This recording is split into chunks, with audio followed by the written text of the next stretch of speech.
नमस्ते, मैं कुमार जोशी एस्ट्रोवर्ल्ड में आपका स्वागत कर रहा हूं मेरे एक नए वीडियो के साथ। काफी चार्ट देखते हैं हम लोग और आज मैं वो चार्ट के बारे में आपको इन शॉर्ट काफी सब्जेक्ट्स इसमें इन्वॉल्व हो जाएंगे। तो देखिएगा, ये सिर्फ लकीर के फकीर जैसी बात नहीं करूंगा आज मैं आपको। किताबों में ऐसा लिखा है वैसा लिखा है, वो किताबों की बात नहीं, किताबों से आगे की बात कर रहा हूं मैं। तो थोड़ा एक्सपीरियंस भी शेयर कीजिएगा कि गरीबी, दुख, पीड़ा और ग्रह योग, मतलब हमारे को जो प्रॉब्लम है, फाइनेंशियल प्रॉब्लम है, कोई फिजिकल प्रॉब्लम है, ऐसे ग्रह योग कौन से हैं और उसका उपाय क्या है। तो ज्यादातर तो देखिए फाइनेंशियली प्रॉब्लम ही मेन चीज को इंपॉर्टेंट मानकर चलते हैं लोग। और ये जो फाइनेंशियल प्रॉब्लम है उसके बारे में और ये सब में जो चार्ट के बारे में जो ये सब पॉइंट्स पर डिस्कस करूंगा आपको अभी, उस पर देखिएगा कि किस तरह से आपने आपका चार्ट देखा और उसके उपाय क्या चीज है। तो ये मैंने उपाय भी यहाँ लिखे हैं, उस पर भी मैं थोड़ी आपको आइडिया दूंगा कि किस तरह से ये उपाय काम करेंगे और किस तरह से आप इसके फायदे ले सकते हैं कि आपकी कुंडली में कोई नेगेटिव है। ज्योतिष का मेन मकसद यही है कि आपको आपके प्रॉब्लमों में हेल्प हो। आप ये उपाय को अगर फॉलो करते हैं तो आपको डेफिनेटली उसमें आपको हेल्प होगी। और जो उपाय है उसकी वजह से ज्योतिष में उपायों का बहुत इंपॉर्टेंट है, रेमेडीज का। तो मैं आज आपको बताता हूं कि देखिए, मैं चालू कर रहा हूं कि ये पीड़ा और ग्रह योग के बारे में कि लग्न में अगर किसी भी कुंडली में देखिए कि लग्न में पापग्रह है, किसी भी कुंडली में लग्न में पापग्रह यानी कि देखिए शनि जैसे अपना शत्रु पापग्रह होना चाहिए। जैसे कि अगर जो गुरु का लग्न है और शुक्र बैठा है, शुक्र का लग्न है और गुरु बैठा है, फिर जैसे कि आपको एग्जांपल ही बताता हूं मैं, ये धनु लग्न है और शुक्र बैठ गया, ये मजे की बात नहीं है, मजे की बात नहीं है। मीन लग्न में शुक्र उच्च का होता है, इसके लिए छोड़ दीजिए। गुरु शुक्र बहुत बड़े अपोजिटर है। तो लग्न में जब पापग्रह बैठते हैं, जैसे कि मंगल का लग्न है और बुध बैठा है, या बुध का लग्न है, जैसे कि ये मंगल का लग्न है और यहाँ बुध बैठा है, फोकट की बकवास बराबर है, या बुध का लग्न है और मंगल बैठा है, ये भी फोकट की बातें हैं, एनर्जी है, बात बात पे झगड़ा है। मंगल शत्रु लग्न में पापग्रह, पापग्रह अगर लग्न में है तो वो आपका जिंदगी भर पीछा करेगा और वो आपको ट्रबल देगा। तो वो जो पापग्रह है उसके उपाय कीजिएगा। लग्न में शत्रु ग्रह, मैंने जो अभी बताया वही कि लग्न में कोई भी पापग्रह हो या वो शत्रु ग्रह हो लग्नेश का, तो प्रॉब्लम है। लग्न में कोई नीच का ग्रह देख लो आप, लग्न में जैसे कि ये समझो मेष लग्न है और शनि देख लिया, हो गया नीच का ग्रह। ये नीच ग्रह अगर लग्न में है तो भी ट्रबल है। तो ये आपको जीवन भर ये आपका पीछा नहीं छोड़ेगा, इसकी रेमेडीज करनी ही पड़ेगी आपको। अगर रेमेडीज आप नहीं करते तो definitely you will be in problem. ये इसका सॉल्यूशन तब तक नहीं होगा जब तक आप इसका सॉल्यूशन नहीं करते। अगर लग्न में देखिए, अगर आपको लग्न का पापग्रह, मैंने बोला है कि लग्न में जैसे कि कोई भी राशि का शनि हो, 36 तक प्रॉब्लम देगा ही देगा, ये प्रॉब्लम देगा ही। तो 36 तक तो आपको उसके कुछ न कुछ उपाय करते ही जाने पड़ेंगे। लग्न में मंगल है, ये 28 तक प्रॉब्लम देगा आपको तब तक, क्योंकि लग्न का पापग्रह है। लग्न को किसी भी लग्न में अगर मंगल देख लो तो आप 28 तक आपको पाप वो उसकी ट्रबल देगा। राहु केतु जैसे ग्रह अगर लग्न में देख लो, राहु हो या केतु हो, तो ये 42 तक आपको कुछ ना कुछ ट्रबल देता है। आप ऑब्जर्वेशन कीजिएगा, जो मैं जो बोल रहा हूँ वो किताबों की बात से आगे की बात कर रहा हूँ आपको, कि आइडिया आ जाएगा आपको। फिर ये शनि हमारे सभी दुखों का ज्यादातर कारक है शनि। अगर शनि जैसा ग्रह अगर लग्न में बैठा है तो ये आदमी को अकेला करने के लिए पर्याप्त है, सफिशिएंट है। जैसे कि ब्रह्मांड में देखिएगा, सेंटर में सूर्य है और लास्ट में शनि है। शनि को जैसे सभी ग्रहों ने मिलकर बाहर कर दिया हुआ कि तुम हमको नहीं चाहिए, गेट आउट। और शनि सबसे लास्ट में ये शनि है। ये शनि जैसे अकेला है, यहाँ इसके पास कोई भीड़ नहीं है। देखिए शनि सबसे लास्ट है, अकेला है, सबसे बाहर। समाज में जो फेंक दिए हुए लोग हैं उसको शनि रिप्रेजेंट करता है। और इसके लिए पॉवर्टी भी ऑलवेज शनि से ही रिप्रेजेंटेशन होता है। तो बी रिमेंबर, अगर लग्न में किसी भी भाव, किसी भी राशि का शनि है, इवन उच्च का शनि हो तुला का, तो उसमें भी अकेलापन महसूस करेंगे आप। कुंभ मकर का भी शनि हो, ये इसके स्वगृही शनि के अपने घर, फिर भी शनि अपनी क्वालिटीज नहीं छोड़ता। उनको अकेलापन बहुत महसूस हो, अकेलापन बहुत राज आता है, क्योंकि इनको ये महफिलों का जीव नहीं है ये शनि। तो इसका आपने देख सकते हैं।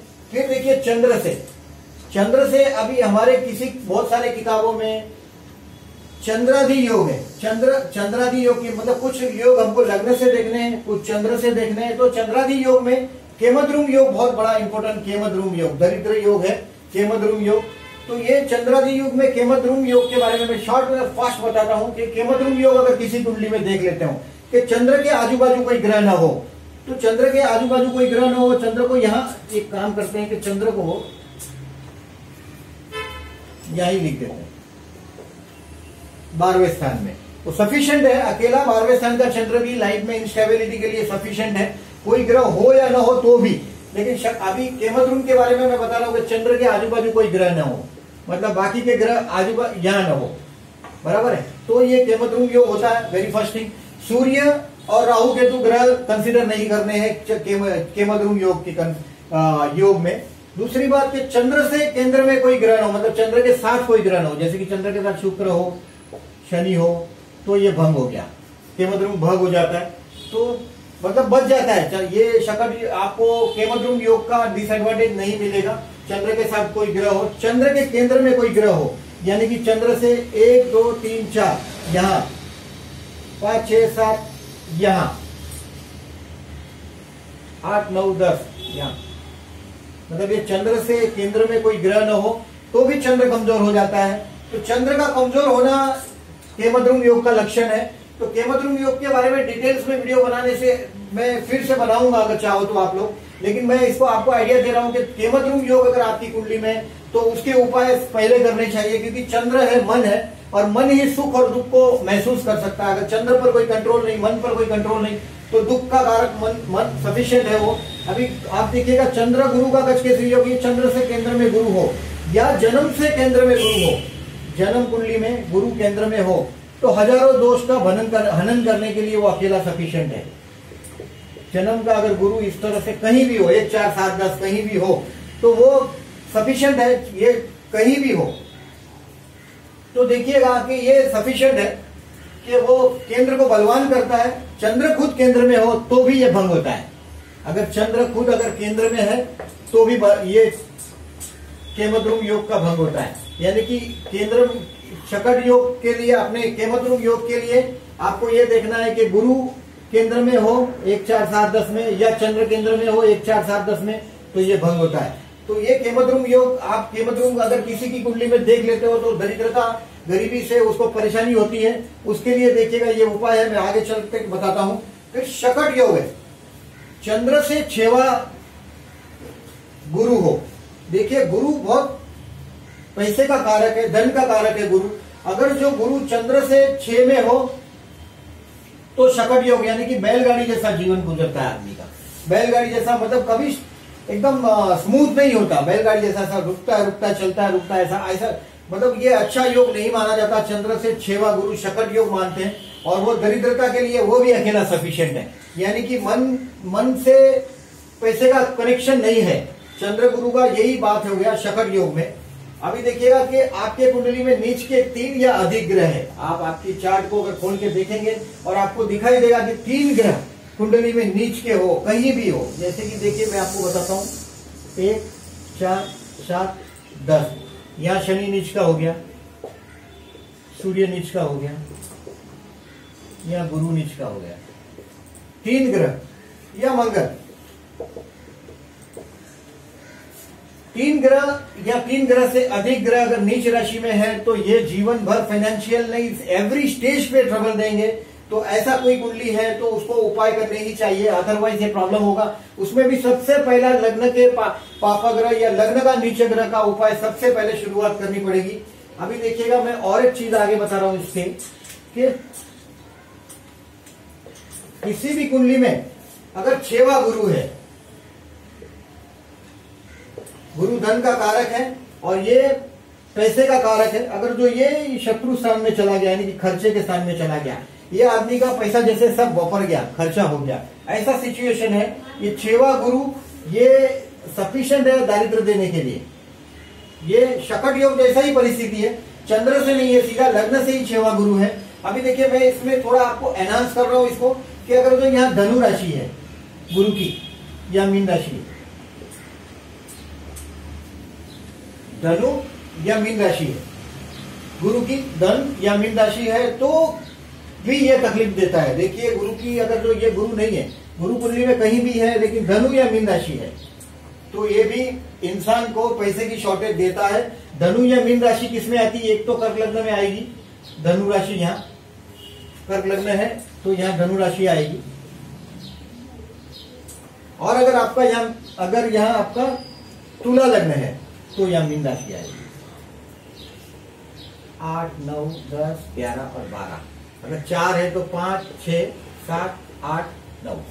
ये धनु और मीन मैंने अधिकतर देखा है कि 6वां गुरु मैंने देखा है कर्मकांडी ब्राह्मणों की कुंडली में होता है। ये पूजा करते हैं उनकी कुंडली में होता है। मांगना जैसे उनका अधिकार है, गुरु है मांग रहा है, 6वें स्थान में है, मांगना उनका अधिकार है। जैसे ज्योतिष की कुंडलियों में भी मैंने ये देखा है कि 6वां गुरु होता है। 6वां गुरु होता है या तो गुरु की राशि होती है 6th हाउस में। ये गए जन्म का कर्म है से 6वां स्थान 6th हाउस, ये 6th हाउस गए जन्म का कर्म है।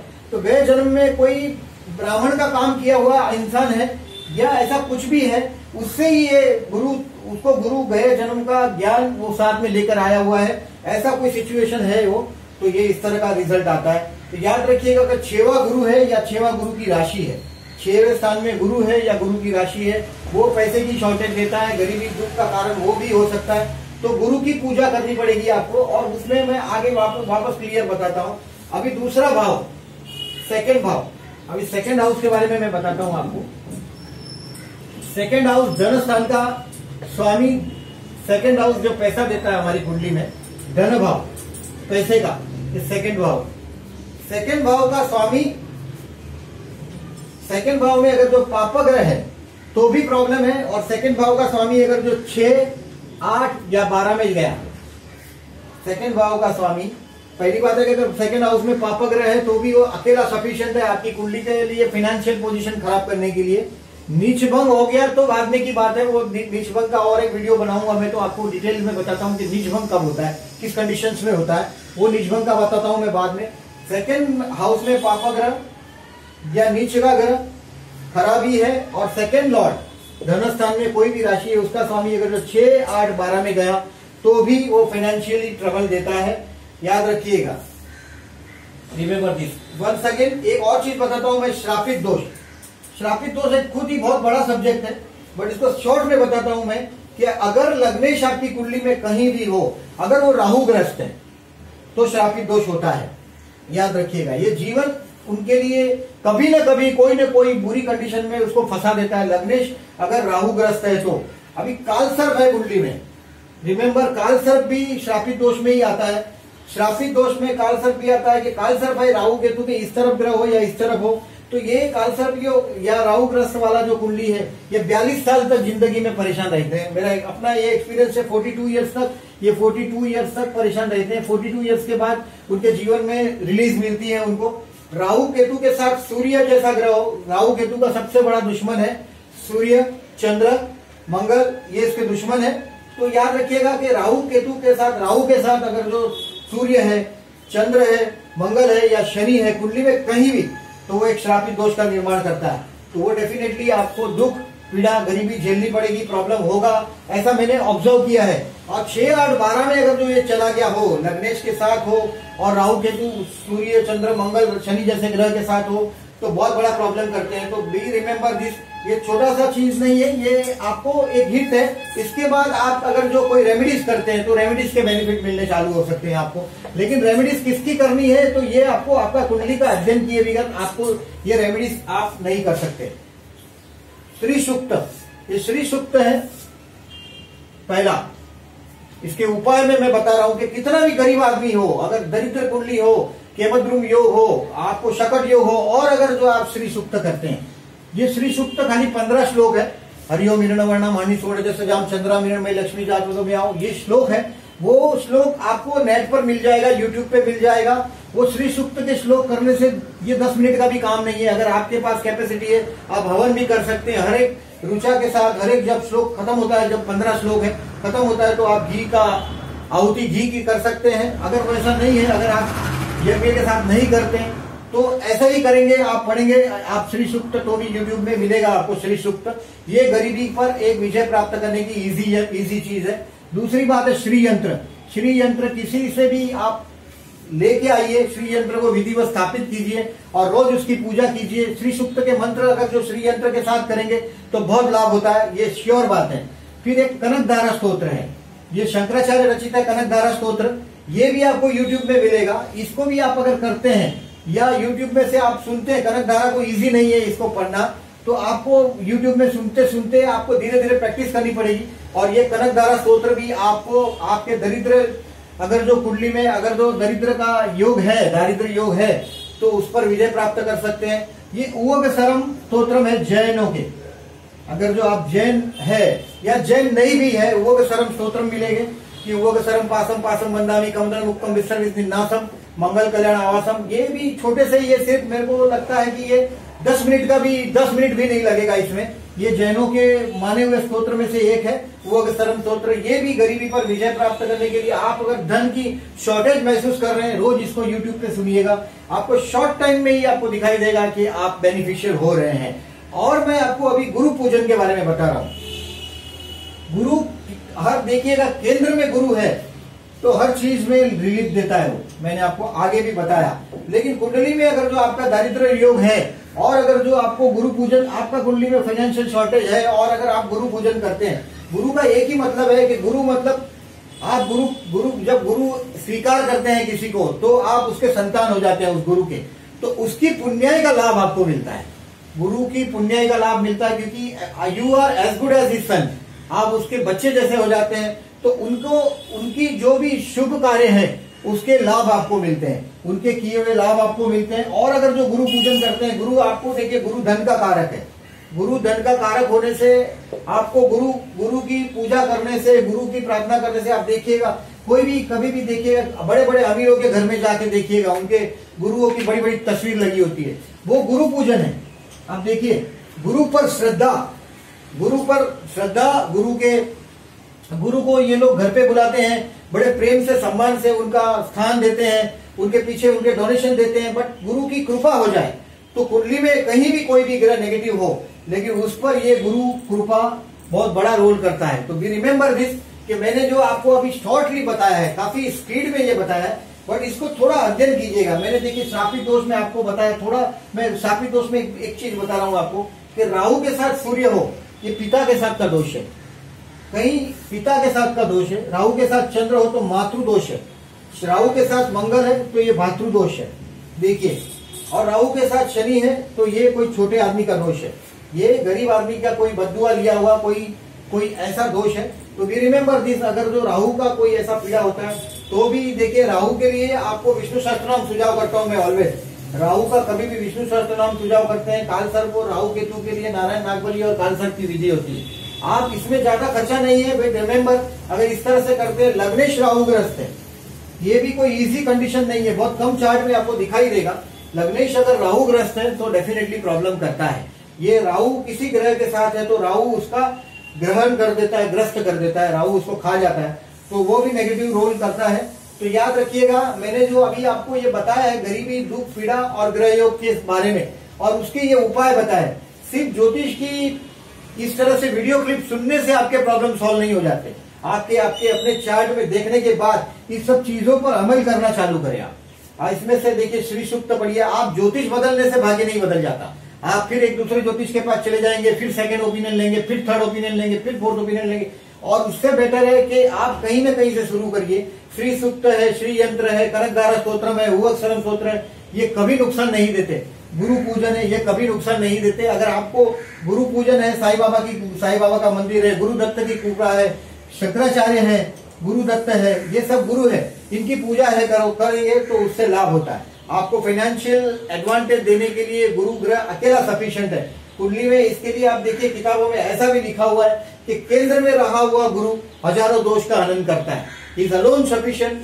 तो देखिएगा, ऐसे अगर कोई बोलते हैं कि ये बड़े लोगों को दारिद्र्य योग है, केमद्रुम योग है, ये ऐसा है वैसा है, लेकिन उसमें किताबों में जो लिखा है उससे आप क्या महसूस कर रहे हैं ये भी देखना है।